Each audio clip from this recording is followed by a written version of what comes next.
Yun mga sir, nakuha sa inyo, no? Meron tayo dito Honda Fit. Palit tayo ng lower boots tsaka stabilizer link, no? Left side lang. Yan mga sir. Tanggalan natin, no? Hintayin natin yung parts. Tapos yung tanggal ko nga pala dun sa kanyang lower arm, ball joint. Ito sir, no?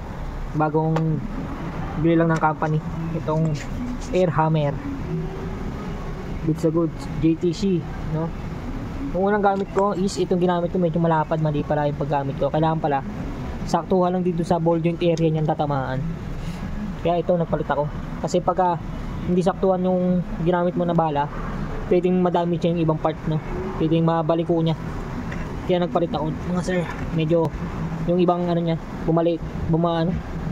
tumabingi ng konti, pero nakita naman natin kaagad. Kaya nagpalit tayo ng bala, no? Ito goods na goods. Tratin mo lang kaagad, no? Okay na okay mga sir. Sarap din magkaroon ng ganito pagka may sarili kang company, no? Ayun, no? Air hammer JTC Auto Tools 250 air hammer. Ayan, no? Tayo ang nakabinyag mga sir. Tsaka meron pa mga bala itong kasama. Mga ganito. Yan. Goods na goods, no? Honda Fit. Let's go. Ayun mga sir, dumating na yung ating mga parts. Ayan. Brand natin. Ono DC. Ayan. Ono parts. Ayan. Lower boots. Tsaka isang stabilizer link. Tawag dito nila, ring grotto.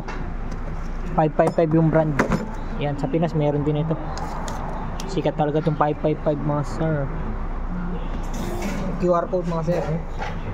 Nabit na natin isang lower boots. Kaya proceed tayo sa kabila. Let's go.